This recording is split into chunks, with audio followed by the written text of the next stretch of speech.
Warning, the following video has flashing lights and also includes content that may be deemed inappropriate for some viewers. Viewer discretion is advised.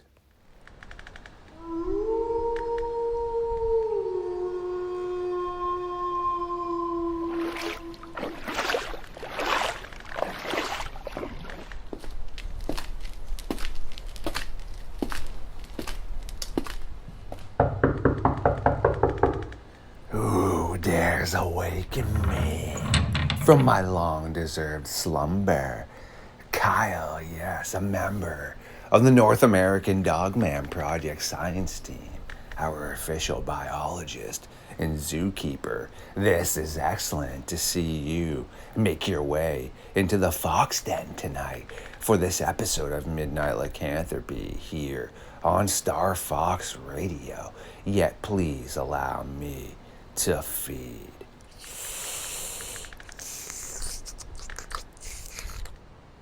Absolutely delicious.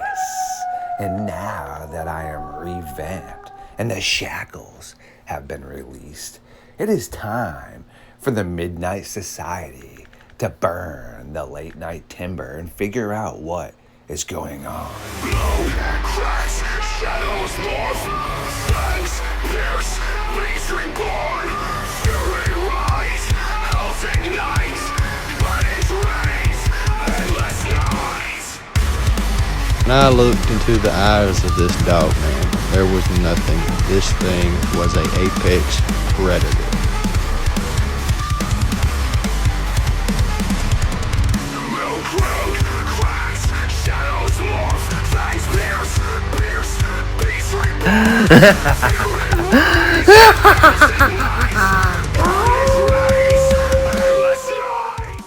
My creatures of the night, yes, welcome back once again to another episode of Midnight Lycanthropy here on LordeStarfox Radio. We again have a member of the North American Dogman Project Science Team in the house. Yes, because when it comes to science, well, people really should be listening. We have Kyle, who is also a member of the Midnight Society, who's finally taken some time to come hang out with us. How you doing tonight, my friend? I'm doing well. Thanks for inviting me. Yeah, it's been a crazy summer for me, and it's been hard to find time, but I'm super excited to dive into whatever topics we dive into. I'm excited to see what you want to talk about, and I have a couple of questions of my own. Excellent, my friend. No, I do appreciate it. And to my audience, here in a second, Kyle's going to tell you what he does. But yes, he is a professional and a scientist. So he is quite busy. I mean, just imagine how busy I am being a journalist. You can probably times that by 4. So, Kyle, would you like to tell the audience what you do as your normal occupation and also potentially your interest in and outside of cryptids? Yeah, so I professionally have done a lot of wildlife biology. I currently am a zookeeper.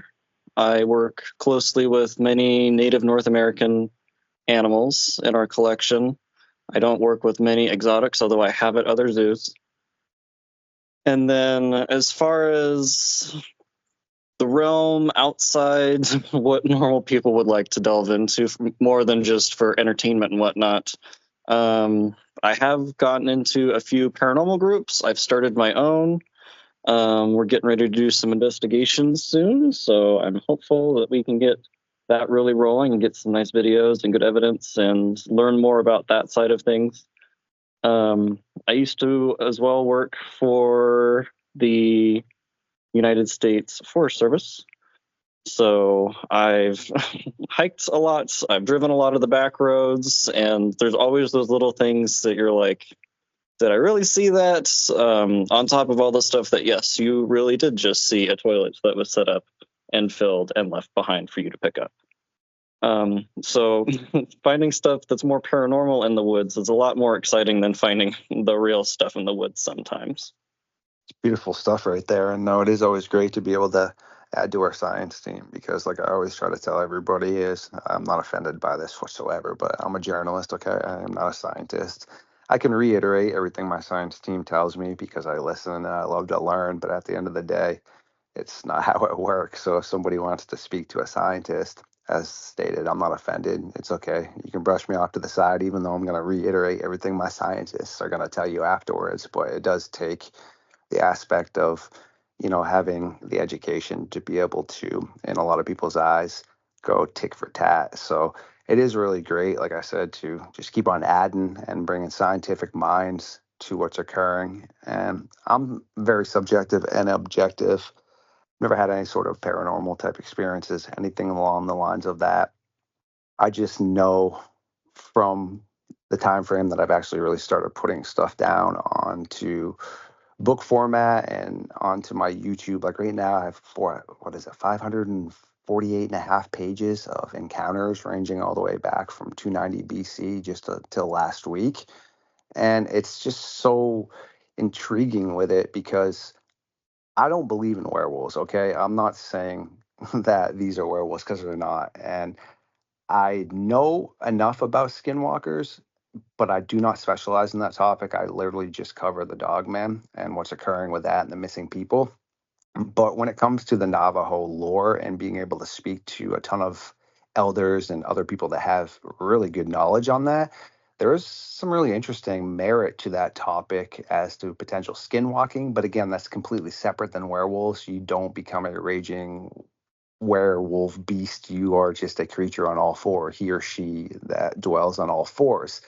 But when it comes to the dogman aspect, like Colleen and William and everybody else that we've been trying to delve into on the science team, we have a really big hypothesis that I think is finally starting to turn into a theory that, 10,000, 11,000 years ago is a blink of the eye. So there really is no reason for the short-faced cave bear, the cave hyenas, the Dinopithecus, any of those animals, dire wolves, to have really gone extinct. In actuality, if anything, their prey would be a lot easier for them to conquer now, meaning like a short-faced cave bear is just a much better version of a grizzly bear, and it would spend around 90% of its time in the cave systems just roaming around. And so would the cave hyenas, and the Dinopithecus, which is that giant baboon-like ape, has shown signs of using caves. And just recently in Saudi Arabia, they found a cave system where there were a ton of bones that were showing signs of predation by hyenas. Yet, as far as we know, there are no hyena species in Saudi Arabia, but yet the spotted hyena, for example, dwells in caves and actually is in packs like that, but that's an African-based animal. So we really believe that there's a lot going into this, that some of those ancient animals actually potentially did not go extinct. Some people are seeing exotic animals that have just been brought in here in the past that, were able to reproduce, whether it was rich people wanting to floss their wealth or they escaped from natural animal preservoirs or whatever. Because, I don't know if you ever heard of Forrest Galanti, but I'm a big fan of him as well. He has a theory that the chupacabra are actually sightings of the thylacine because at a point in time when the animal trade was really big, there was a boat that actually crashed near Texas and along that southern border where all those thylacines escaped. And they really fit into the classification a lot as to what people see with the chupacabras.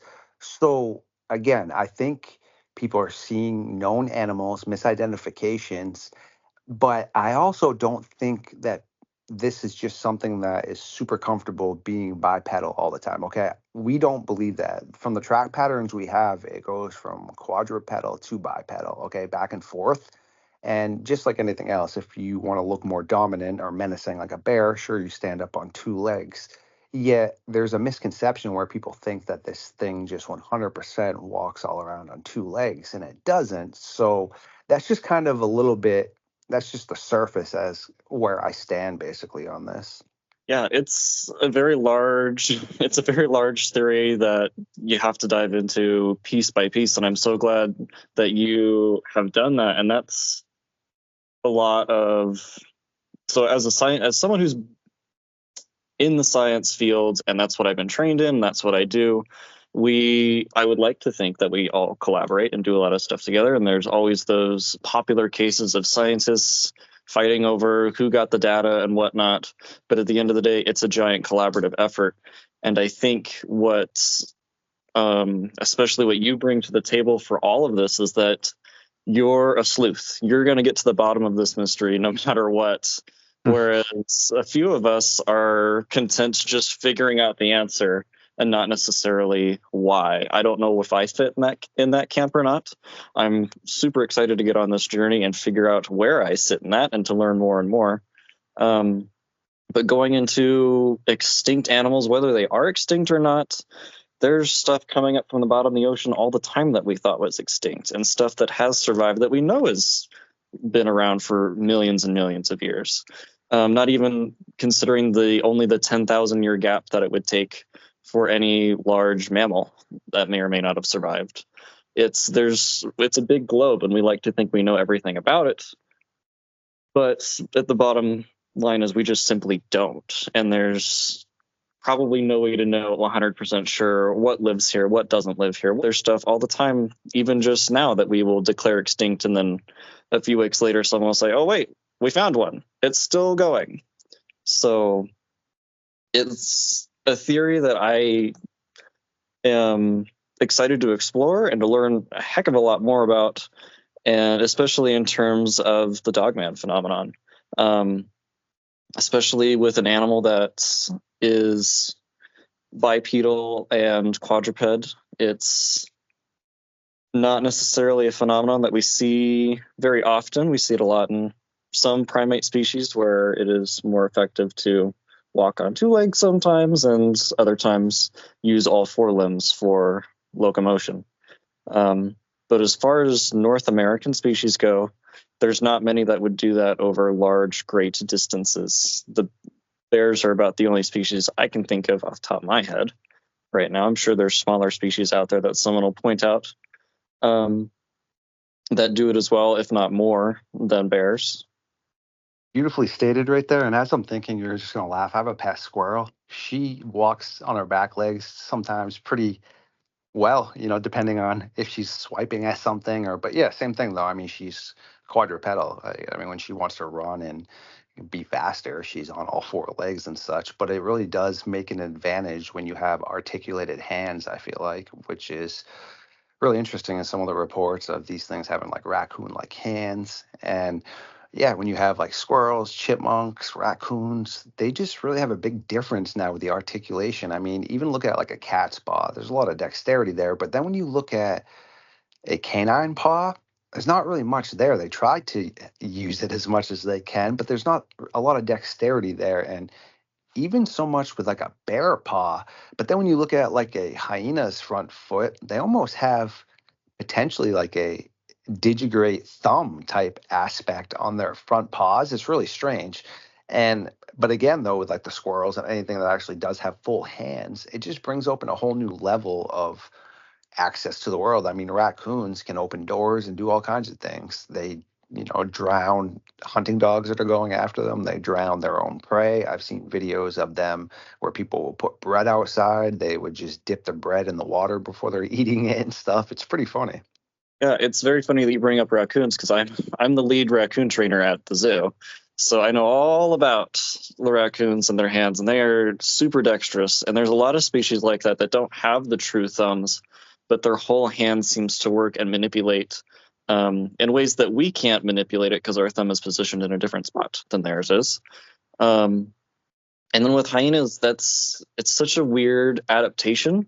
And I personally don't know why they would keep that adaptation. Not that they have any, evolution doesn't have any rhyme or reason. It is whatever, it is whatever benefited the species and has survived.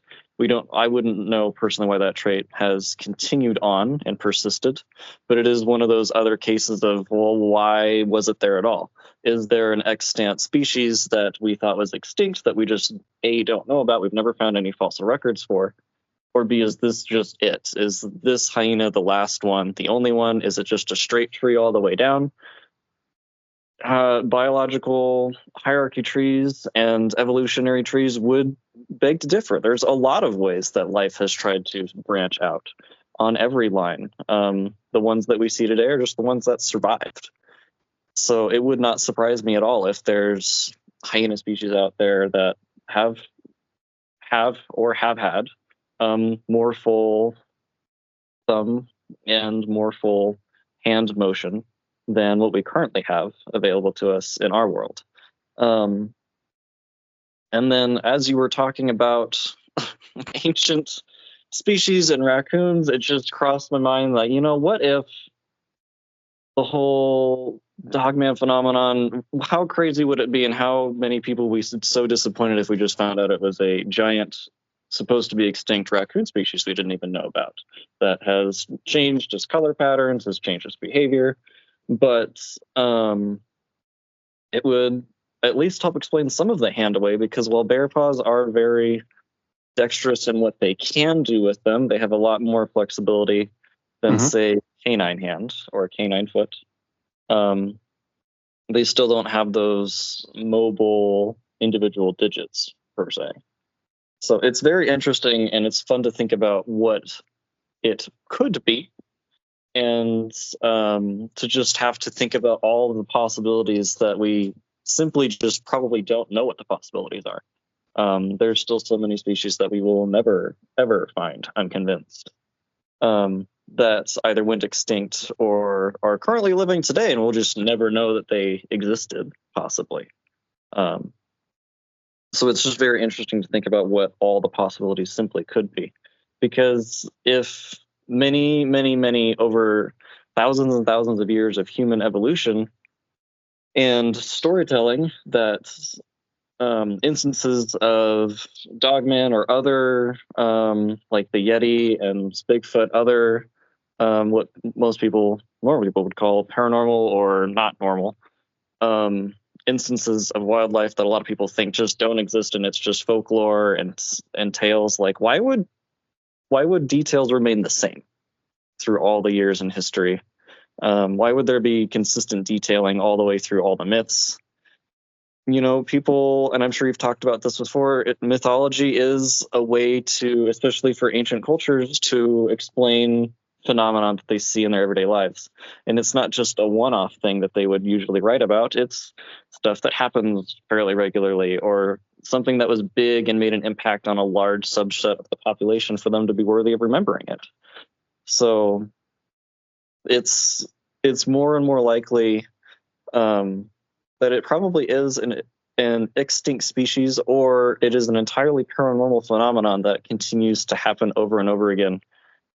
Not necessarily under a testable set of circumstances that science would really, really, really enjoy, but through a set of circumstances that it affects enough of us to experience that people go missing, or people report seeing the exact same thing. And some people happen to catch videos, photos.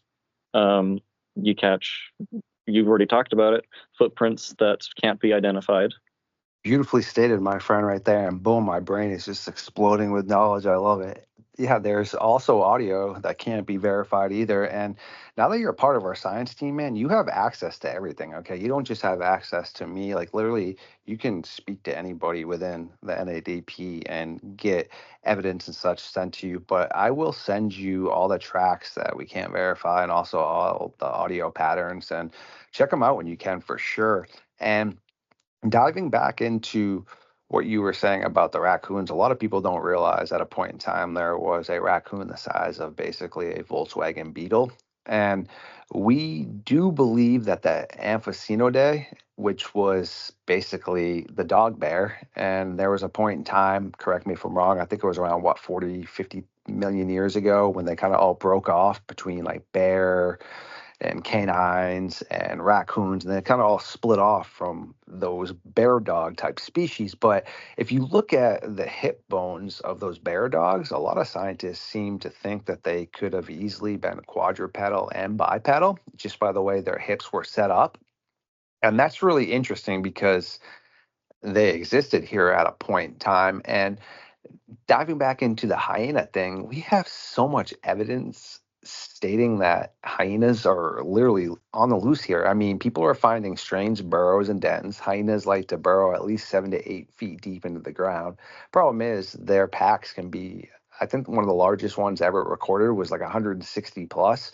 So, I mean, hyenas don't really just give up their dens unless they're pushed out by another animal that overtakes it or human encroachment. So, it's not like people can get into all these hyena dens to see if they go deeper. But the few that they looked at went at least 7 to 8 feet deep. Okay, well, we have reports of strange burrows, and we also have reports of these dogmen being basically like trapdoor spiders, pushing themselves back on at like a 45-degree angle, covering like a trapdoor spider, and then grabbing and pulling back. So if they dig 7 to 8 feet deep, that could definitely easily go into like a cave system, which is super interesting. And then we have tracks that look to be hyena tracks, which what are they doing here in North America? And we also have baboon looking tracks here in North America as well.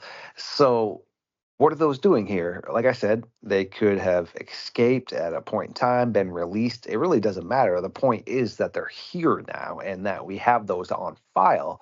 And a lot of people don't realize that a hyena track from the back paw can look similar to a bear. So if someone isn't fully entwined with understanding track patterns, which I know people are because people literally send me canine footprints all the time, and I just want to hit my head off the wall because if it looks like a canine footprint, it is a canine footprint. It's either a large dog or a wolf because all the dog man tracks that we have on file look like your mine's foot, except they have claws on the front and claws coming out the back. It looks like it could stand up if it wanted to.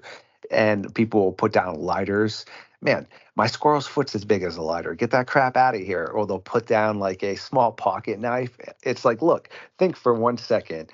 Would something, yeah, I understand. Supposedly there would have to be juveniles and different variations. But if something is going to be able to hold itself upright, its foot's got to be big. My squirrel, I don't know how much she weighs, dude. Her foot's huge, bro. Yeah, it's very interesting that you bring up dens because an argument that comes to my mind that I already know the answer to is that, well, it's just a wolf den. And depending upon where you live, Canada, you could maybe make an argument for that, but wolves don't usually den down that deep. And if you live in the continental United States, wolves have been extirpated and practically driven to extinction here forever in recent memory. Like, there's not many living Americans that would remember when wolves had some level of territory in the continental United States. All that is very recent, and a lot of it's concentrated in the western U.S. So if you catch any of that kind of stuff somewhere in the central or in the eastern border of the U.S., there's not many established wolf packs over there to make dens, regardless of whether or not it's how deep that they would normally go, you know? So it's an argument that I thought of that I'm like, I should probably just, state that and get that out of the way because there's just so little chance that it would be a wolf in the continental United States that would make dens like that. And to be honest, we don't let packs get that big anyways to require a den nearly that large. Right, exactly. So, like you stated, is super bizarre, and some of those dens, like this one woman, I mean, it was a great image, but I highly encourage that she didn't do this again because she was just out hiking herself, and literally, it looked like some foliage kind of pulled down over this, but then as you looked inside, you could see the burrow going down into the ground. So whatever made this literally had pulled down some, like I said, foliage over top of it and then burrowed a den pretty deep down inside, which I don't know. Sure, that could be some sort of known animal, but it seemed like something that had useful hands was able to do that. Yeah, and I've heard of some, especially like grizzly bears. I've heard of some people finding them pretty well concealed and well covered. But whether they did that themselves or a tree branch fell during the dead of winter on top of it, and they're just, they're hibernating anyways, so it's not going to bother them. Who knows what the truth is there? But even for bears, I agree. I would never encourage her to go do that again because you don't know what you're going to find in any hole in the ground in the wild. There's many stories of mountain lions just pouring out and scaring the heck out of people. Mm-hmm. So again, just be careful if you go out in the woods. I always carry bear spray just in case. But even for large bears, It doesn't need to be that deep. They have that fat store. They're going to survive usually. I've seen scientists crawl in really deep into bear dens before, but it's usually there's not that need as far as bears go. And then to get into cave systems, I'm not personally familiar with any wolves that will choose to den in a cave system for a large period of time. I'm not familiar with any bear species that will either. Off the top of my head, I'm sure there's a couple around the world.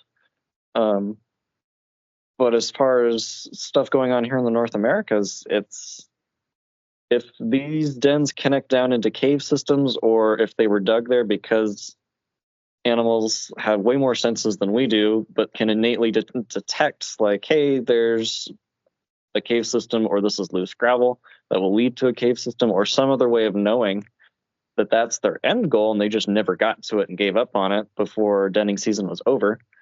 That's definitely something that's piques me and all of my wonderful college experience on animal behavior. That's something that really interests me as to why would you dig something this deep? Is it necessary? Is it for the survival of the species? Do you have more success chance? What's going on? Why are these this deep? Why are they so massive? What kind of animal could use something that large? Especially if there's only a handful around to begin with. Again, well spoken, my friend. And a lot of people don't realize that hyenas have no relation to canines whatsoever. So I try to stress that as well. There's plenty of animals that aren't canine related that look like canines. I mean, a baboon, again, like I've said this so many times, can look like a raging werewolf, okay? But hyenas are not canine related. They're actually related to mongooses and civets. They love to dig, okay? All those species and weasels and stuff love burrows. And we found a lot of interesting burrows that are pretty large into the side of like riverbanks and such that go in pretty deep. And I know muskrats and other animals do that, but we also have reports of these things kind of being seen down by the water as well. And it's just really interesting because, like I said, hyenas love digging, and cave hyena, like they enjoy being in caves. And so I don't really think it's that far fetched that cave hyenas could still exist. I mean, people don't go into caves really. And also, if one of those snagged you and pulled you back into the caves, you're not going to really be found. Easy transportation. I mean, realistically, there could be a cave entrance up here in Maine and something could pop out where you are across the country. Who knows? You know what I mean? Like, it could travel literally that whole distance and not be seen. So that's mind boggling. And like Meku, our spelunker, was saying, you might actually like this, that she's been really, really deep into caves in certain spots and seen raccoon activity that looks like they posted up in there, and there was like feces and food and such. And she's also found ancient looking tracks that animals in the past, because the sediment inside of these caves is still so soft that you could actually even ruin those tracks yourself if you wanted to put your hand into it. So it's almost like it just happened yesterday. It's super cool. Yeah, undisturbed locations like that are amazing on what you can find. Not just the Native American and other indigenous people use those caves for their own cultural paintings and whatnot, and they've survived all the way up to modern day. And it doesn't surprise me at all that you find animal tracks in there. It's honestly truly phenomenal to find those. Those give us such more insight than any fossil that you could find, because it's like you said, it's like it was made yesterday. You run the risk of, yes, it was actually made yesterday. That's where a lot of the other scientific instrumentation comes into play, because a lot of those places have been undisturbed for tens of thousands of years because of weather patterns. They don't usually affect deep inside of caves.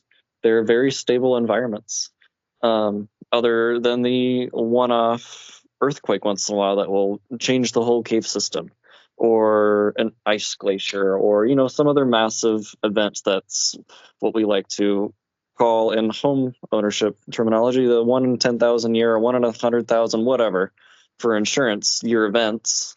Yeah, it's phenomenal what you can find in caves. And then it does not surprise me that you would find raccoon stuff inside of caves like that as well. They are, I like, a lot of people associate them with bandits and whatnot. And I know that they are animals that are full of curiosity and they learn rather quickly and they have innate behaviors that are very interesting that we don't fully understand all of them, but they all serve a purpose for those animals. And at the end of the day, they still kind of are just slums. They'll just go around and survive anywhere, man. But if our modern day, what we know to be raccoons, or any indication as to what what we assume to be extinct species go for as far as behavior, because that's all we can do now, is infer, use archaeology evidence, use anatomical inference based off of what we already know. It then wouldn't surprise me that ancient raccoons would do the exact same thing and just post up wherever they could find a safe place to be and hang out for as long as they deemed it necessary and then move on, as well as other species. It's a fantastic area of science that I didn't really get super delved into. It's something that fascinates me, but I just don't have the patience or the attention span to stare at fossils and rocks all day, unfortunately. But I have so much respect for those people who can just look at a rock wall and say, well, the dinosaurs were alive when this was exposed or when this was made. And I'm like, good for you. it's very good for you. No, I totally understand how all that works. And before we let you get back to your busy schedule, I mean, it's no different than like editing with myself. I love editing and being a journalist and an artist, but it still gets to a point of monotonous, meaning like after, say, I've recorded 3 new podcasts for the day and then I've edited an older one, it just gets to the point of it kind of all blurs in, and then you just got to take a break because all the audio sounds the same and such. So no matter what you do, it's obviously you got to recharge at a point in time. And our Spurlonka also found, because she's from Tennessee, down in the caves there, some really old flightless bird skeletons, which was pretty cool too. Birds are amazing. I know they probably have no bearing on the North American Dogman project, but birds are fascinating. They are truly the dinosaurs that survived that we know of. It's crazy all the time when young kids at the zoo are like, where are the dinosaurs? I'm like, well, they're all over the place. They just don't look like what they used to look like. Yes. And a lot of people too also don't realize that tracks in general are hard to find. And I mean, I'm a nerd, so I like to learn, but growing up, I love dinosaurs and sharks and stuff. They don't even have that many T-Rex footprints. I mean, they don't even have a complete T-Rex skeleton either. A lot of people don't realize that it's just hard for that type of stuff to fossilize, but also the larger you are, the harder it is to fossilize because other small animals and vertebrates come and rip you apart and take you apart. Whereas if you are a small sea-dwelling animal or something, you can be preserved in sand and basically have a perfect fossil. Yeah, it's truly amazing what work archaeologists can do, especially with, well, you have this little curve, and that's all that we know so far. And they can somehow look at it and piece together, well, this is probably part of a skull. And this is probably what it looks like, just based off of this 4-inch long curve that we have here. It's crazy what they can do. And I think they have so much creativity, too, to try and fill in the bubbles, but also using their knowledge and whatnot to make it all seem sound from what we have right now. And that's the best that we can do as far as that goes. And as far as finding fossils and stuff here in North America for mammals, I can't wait to see what more and more people dig up, because people are finding stuff all the time and they just don't realize it. That's half the battle, is a lot of us who go and hike for fun. We like to think we know what's out there. It's just sometimes we get complacent with the monotony of, this is my favorite trail. I know there's a wolf pack nearby, so this must be a wolf print.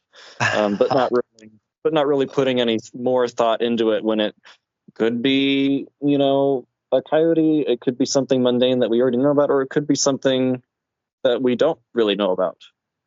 Excellent. Do you have any questions that you potentially would like to ask, or before we let you get back to the important things you need to do? Or I'm really happy with what we talked about. It kind of went into some of the stuff I want to talk about and that we discussed a little bit beforehand. So I don't really have any questions, but I do want to thank you so much for the opportunity to join the team and get to come on and talk with you about stuff. And again, I think you taught me about as much as I might have taught you. So I'm glad that it's, like I said, I'm glad it's a collaborative effort. I think it's every scientist's dream when they get into it, like, oh yeah, I'm going to go discover this great big thing. And when you get into it in college, you're like, oh, there's so many people doing the exact same thing. I hope I can just be a part of it. And that's kind of where I'm at with it. I took a different path with my science career, but I like to still work on what I know is still a science, and that's animal behavior. And I know that it's evolving and changing all the time, and I hope that I can just contribute to one small piece of the collective human understanding of it all. And if I can help with this project as well, I'm over the moon to try and at least lend my knowledge and understanding to that cause.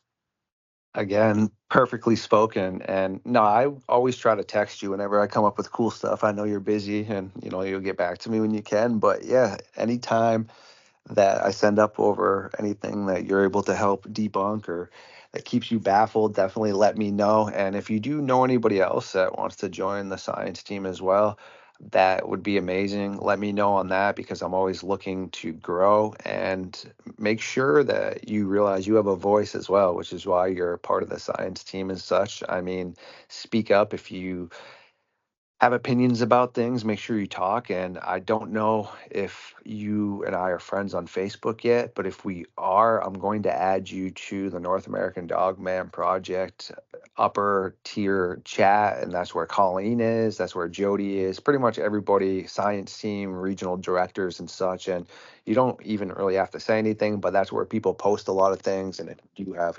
suggestions or concerns or anything, Jody's right up in there as well. So I'm definitely going to add you to that. And I would like to at least try to get you on once a month, which I know might be hard for you, but at least whenever you get time, it would be great to get you on, because I know Colleen wants to kind of do a round table with you as well. So Yeah, I'll keep you posted. I know October's busy as we start to close down. We're one of the rare zoos that closes for the winter. It's awesome.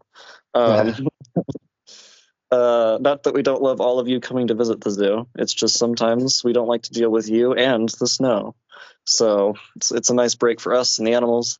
But yeah, I will definitely check my calendar, and I hope to at least find a good day that matches up with you and Colleen.